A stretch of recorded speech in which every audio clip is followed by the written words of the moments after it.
नमस्कार दोस्तों। कैसे हैं आप सब लोग। स्वागत है आज के इस इम्पोर्टेंट वीडियो पे।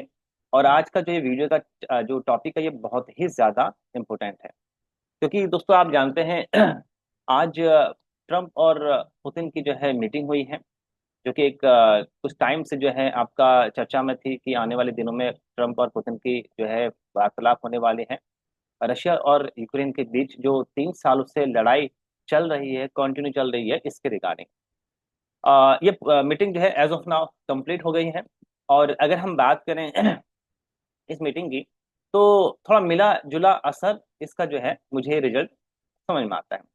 और अगर हम बात करें कि भाई इसके क्या पॉजिटिव इम्पैक्ट हुए और क्या नेगेटिव इम्पैक्ट हुए, तो पॉजिटिव इम्पैक्ट की अगर हम बात करें, वो ये कि सबसे पहले तो ये एक बड़ी बात है कि जो आपका यूक्रेन के पीछे अल्टीमेटली जो उसको एक एनर्जी देता हुआ कंट्री नजर आती है, दैट इज यूएस। वो पुतिन के साथ बात करने को रेडी हुआ, यानी कि ट्रम्प जो है क्या कहते हैं पुतिन के साथ बात करने को रेडी हुए, और साथ में पुतिन भी इस मीटिंग के लिए रेडी हो। तो ये एक बहुत बड़ा जो है आउटकम है, एक बहुत बड़ा मैसेज है कि भाई दो अपोजिट न्यूक्लियर पावर, जो बिगेस्ट पावर है इन द वर्ल्ड, वो जो है एक तरह से काफी राइवलरी रखते हैं। एक तरह से उनका जो इतिहास रहा है वो राइवलरी का रहा है। लेकिन उन सब के बावजूद दोनों ही देश के जो शीर्ष नेता हैं वो मिलने को राजी, तो ये एक बहुत बड़ा आउटकम है।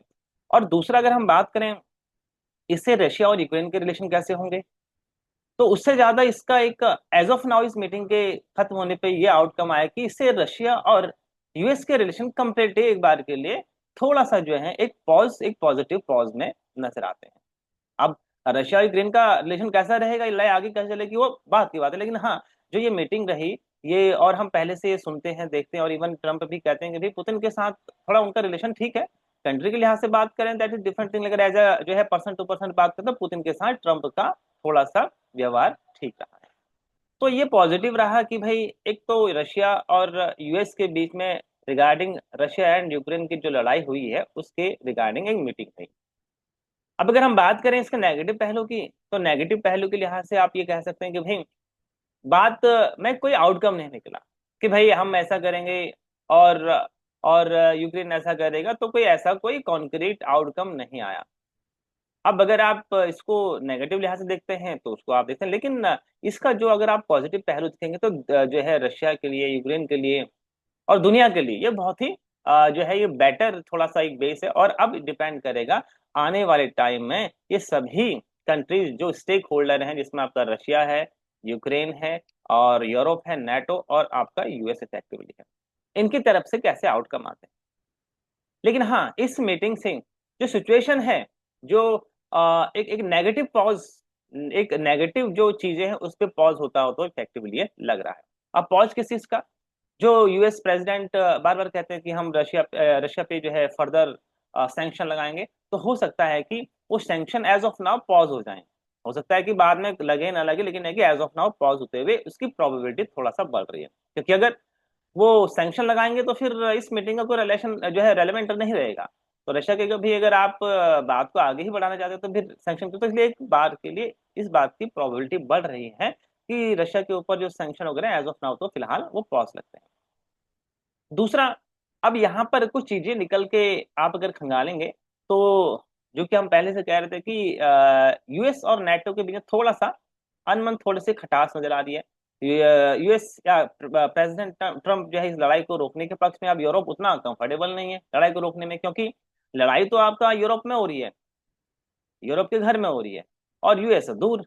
तो उनको थोड़ा सा रशिया का एक डर हिस्टोरिकली इफेक्टली रहा है, और वो इस बात की गुंजाइश मान के चल रहे हैं, या फिर ये मान के चल रहे हैं कि रशिया अगर जितना लंबे टाइम वो लड़ाई में उसको उलझाए रखें वो उतना वीक होगा, और वो यूरोप के लिए बेटर है। तो उनका इंटरेस्ट कोई खास नहीं है कि लड़ाई जैसे भी स्टार्ट हो, लेकिन उनका इंटरेस्ट एज ऑफ नाउ कोई खास ये नहीं है कि लड़ाई जो है रुक जाए। उनको एक मोहरा मिल गया है, एक बहाना मिल गया है रशिया को लड़ाई में एंगेज करने का, जो कि यूक्रेन है। अब यहाँ पर यूक्रेन भी जो है दुविधा में फंस गया। अब क्या करें।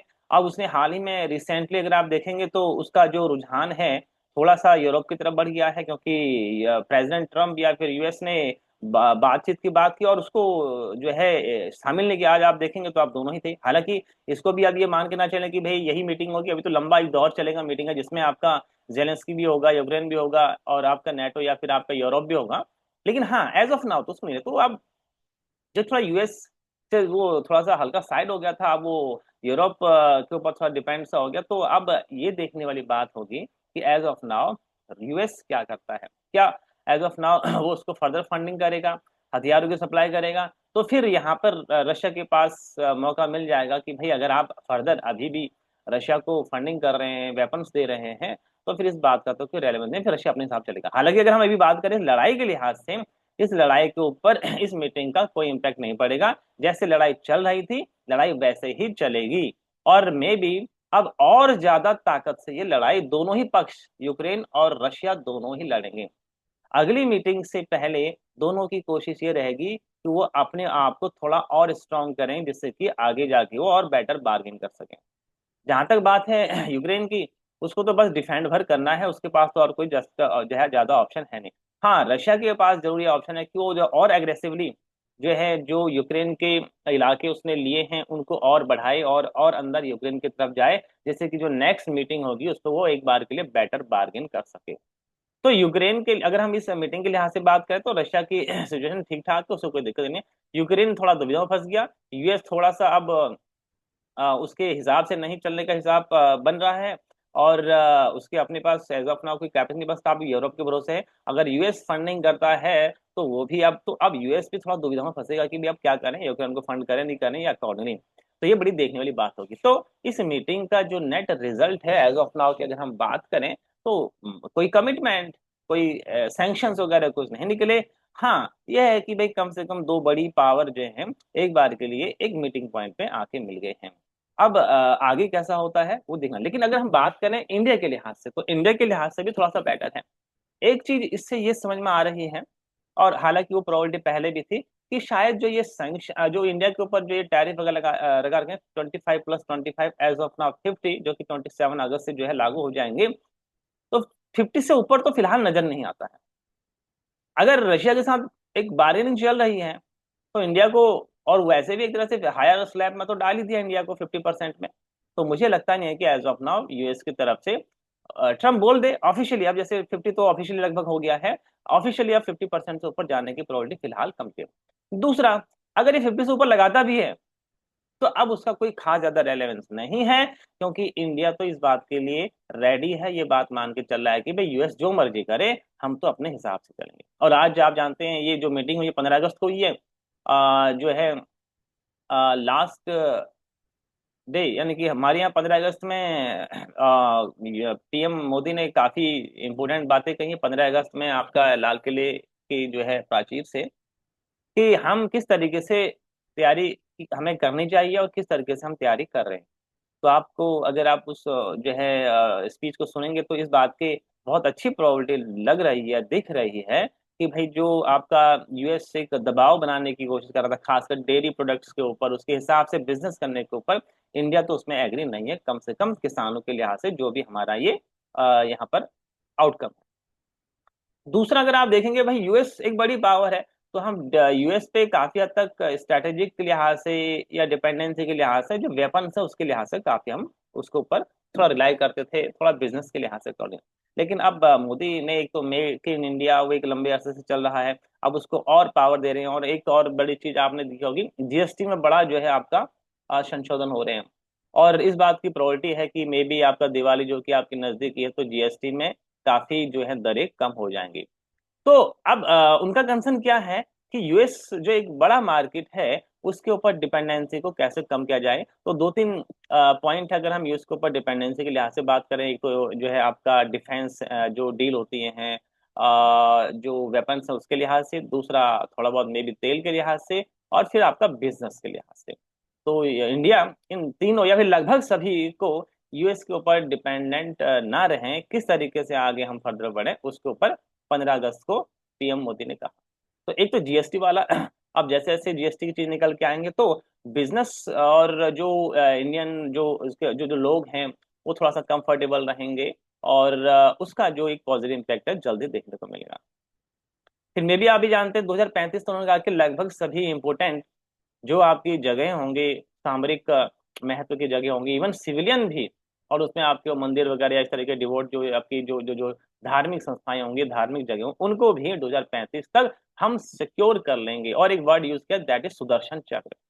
तो काफी हद तक उनका कहने का मतलब कि हम इंडिया, क्योंकि इंडिया एक बड़ी कंट्री है, तो ऐसा नहीं है कि 100% उसको एक कवच या जो है लेकिन हाँ ये है कि मैक्सिमम को हम जो है कवर कर लेंगे जो इंपॉर्टेंट चीजें हैं। तो 2035 यानी कि 10 साल के बाद तक इंडिया सिक्योरिटी के लिहाज से जो बाहर से कोई बॉम्बार्डिंग है, कोई मिसाइल है या किसी तरह कोई चीजें हैं, उसको इंडिया काफी हद तक जो है नेगेट कर सकता है या कर सकेगा, जो कि बहुत बड़ी बात है। तो एक तो ये क्लियर हुआ कि डिफेंस में हम काफी कुछ काम करें, और मैं ये मान के पहले से चल रहा था 2014 में इस सरकार के आने के बाद डिफेंस में तो पहले से काम चल ही रहा था, लेकिन अब वो जो है रफ्तार पकड़ रहा है। और इसके बाद आप जानते हैं कि सेमीकंडक्टर के ऊपर जो है अब इंडिया काम करेगा। और साथ में एक और बात कही कि क्यों ना इंडिया का अपना जेट इंजन हो। तो ये कुछ इंपॉर्टेंट बातें प्लस जो ये मीटिंग है, इसका अगर हम निचोड़ करें तो इंडिया के लिहाज से विन विन सिचुएशन। और एक और चीज, अब आप समझ सकते हैं कि यूएस की जो टैरिफ का जो प्रॉब्लम था, उसको भी दुनिया की जो वन ऑफ द बेस्ट और biggest rating agency that is S&P, उसने भी लगभग इग्नोर कर दिया और जो इंडिया की रेटिंग है उसको जो है बढ़ा दिया है।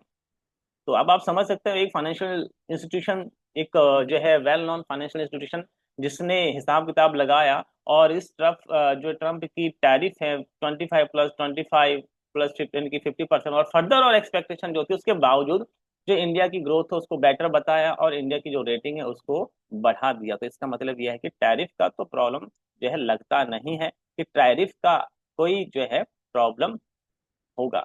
0.5% के आसपास इकोनॉमी पे, जीडीपी पे उसका इम्पैक्ट की प्रोबेबिलिटी बन रही थी, लेकिन उसका भी तोड़ जो है मोदी निकाल देंगे। और इवन उससे अच्छा तो मोदी जी की खासियत यह है कि वो जो है जो जो प्रॉब्लम्स होती हैं उनसे अवसर ढूंढ लेते हैं और उसको मौके की तरह इफेक्टिव देखते हैं।